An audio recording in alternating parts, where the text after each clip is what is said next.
All right. Thank you all for joining. Thank you all for joining us here this morning. I am joined by our Council President, Nick Mosby, our Comptroller, Bill Henry, and our Councilwoman Ramos. I want to thank my colleagues here today and all agencies who have been participating in this significant work. As you all know, reforming the city's tax sale process has been a key focus of my administration and the Vacancy Review Work Group. Through tax sale deferral program, we have removed 117 homes from tax sale in 2022, and this year we've removed 182 homes to date. This represents $1.8 million in total lien value for a burden that we are actively working with homeowners to remove. We know that connecting homeowners to the homeowners tax credit program is key to not only avoiding tax sale, but preventing vacant properties. The Housing Department will continue to work with my office, our communities, and our organizations, nonprofit organizations, to inform, educate, and assist residents about the tax credit and how to complete their applications. We also have other resources available to our residents, like the Emergency Mortgage Assistance Program, which has helped 175 homeowners across this city. We have continued funding for our Housing Upgrades to Benefit Seniors Program, also known as HUBs.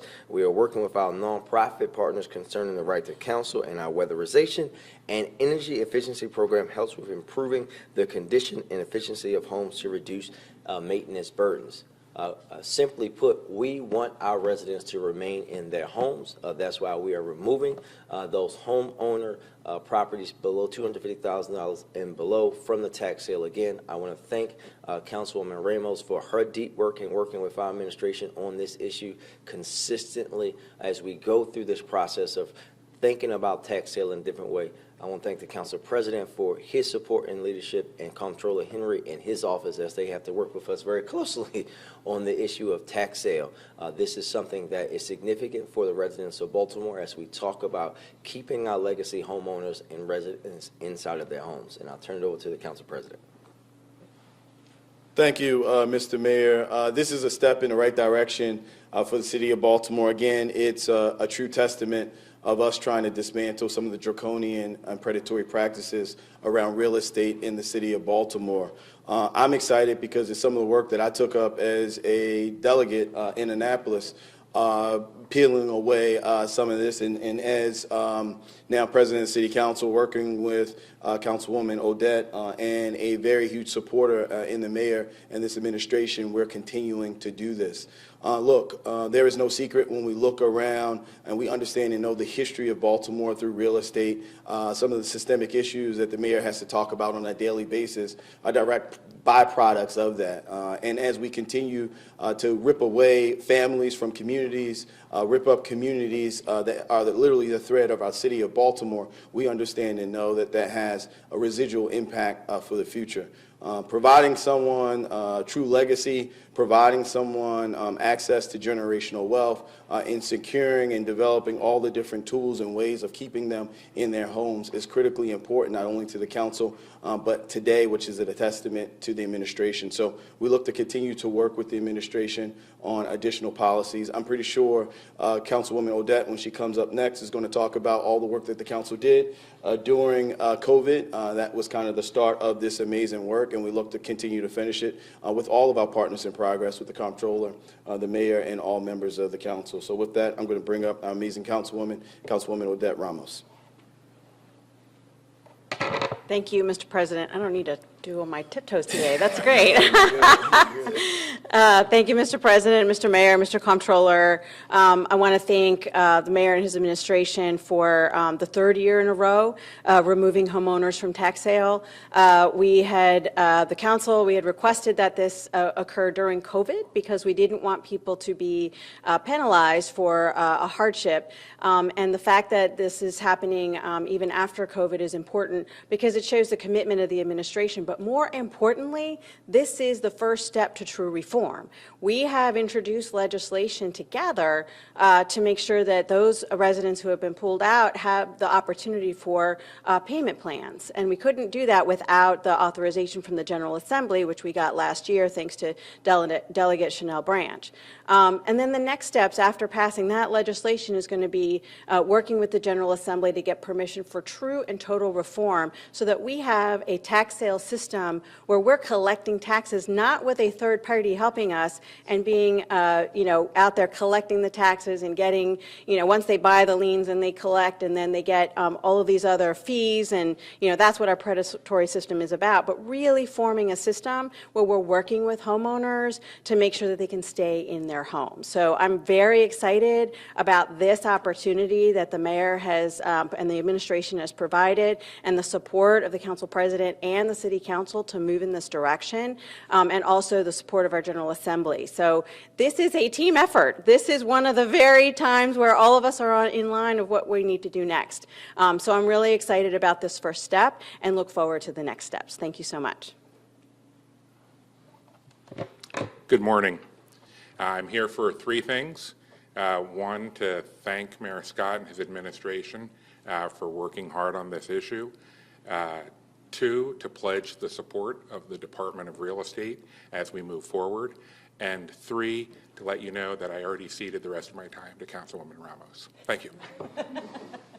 Thank you. Thank you, Mr. Comptroller. Thank you, Madam Councilwoman, Mr. President. Thank you. Questions? Yes, ma'am. How many black residents will see relief? We would have to dig deep into the numbers, but we're talking about Baltimore. And when you think about the neighborhoods that tax sale traditionally impacts, we are talking about our older black residents, working class folks here who've been owning homes for generations that are at risk of losing them, which is why we're doing this in the way that we're doing, with that intentionality. Yes, ma'am. Yeah, I'm wondering if you could talk about the decision to exclude homes with a value over $250,000, why you made that decision, and how many homes that actually comes out to. We'll follow with you on the numbers. We'll let finance and those folks give you that. But this is about impacting our residents who are the most in need, who have been impacted by the financial things that have happened, especially over the last few years, in those neighborhoods that have been, as you heard from the council president and the councilwoman, that have been redlined, that have been disinvested in, that were impacted by the loss of jobs, that COVID impacted in even deeper ways, right? We know it shook the ground that everyone stood on, but for those neighborhoods and those people that were already on the brink, this literally pushed families over that brink. Emily? You've waived this a couple of years in the past. That $250,000 threshold was not a part of it previously. Is that correct? Yeah, that's correct. Okay. And was there a reason then that you decided to implement it this year? Yeah, this is about now that we're coming out of the pandemic, right? And we know that things are changing and things are quote unquote going back. We want to be able to focus in, but focus in on those most in need, Emily. But also, as we continue this work, as you heard, as we go back to Annapolis and able to hopefully get that legislation passed that allows us to be in complete control of the system ourselves in a deeper way so that we can work with folks so that we're collecting these bills in the way that we can do it and keep those people in their homes, that's how we want to move forward. This is just the beginning. What was the administration's position on that legislation? There was some reporting there at the end. Did you support the legislation that was proposed this past session? It was a part of our package, so we supported the legislation. There was many amendments and things. Now what we'll do as we go into the next legislative session is actually work with folks around what amendments were put in and what the bill is going to look like next year, and we're going to continue to push. We were very grateful to Delegate Branch for that first bill. We're grateful to the folks that supported the bill this year. We just have to keep doing more work to push. This is not an easy issue to tackle, right? This is a very complex issue to tackle, and anybody that knows, and we know the council president knows very well how the General Assembly works, you don't often get everything you want in the first year or the first couple of tries. You have to keep coming back and making sure that you're accomplishing your goals, which we will do because this is a goal for us. How will the city make up for the money lost? Where does that money come from? So again, we're going to talk about putting these folks on payment plans. So we're going to be collecting this money in a different way, and not dealing with the third party folks. And we have the ability as a city to make financial decisions. As you've heard from our budget director, if you've seen our budget put out there, we are in a good fiscal standing position, and we'll continue to be able to do so and be able to help these residents at the same time. But on the flip, what I will tell you is if you live in a neighborhood where you've seen tax sale happen and then that house becomes vacant and the city ends up having to come and knock it down and you have all these other things, you can think about that fiscal impact on the other side as well.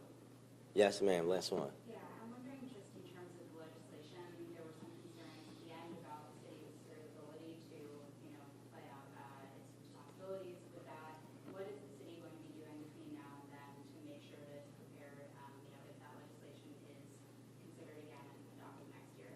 Well, listen, that's the work that we have to do. We've done a great job under our new finance director of starting to build the infrastructure for the city to operate in the 21st century. You all have heard me talk to you consistently about going away from paper to digital systems that we're able to track things in a better way, move things in a quicker way, accomplish those things in a much more efficient way. But it's also every entity that is hiring and has jobs available is struggling with the same thing. We have to also build up the people capacity. We'll be doing all of that work as we work with our partners in the state. Thank you, everyone. Thank you.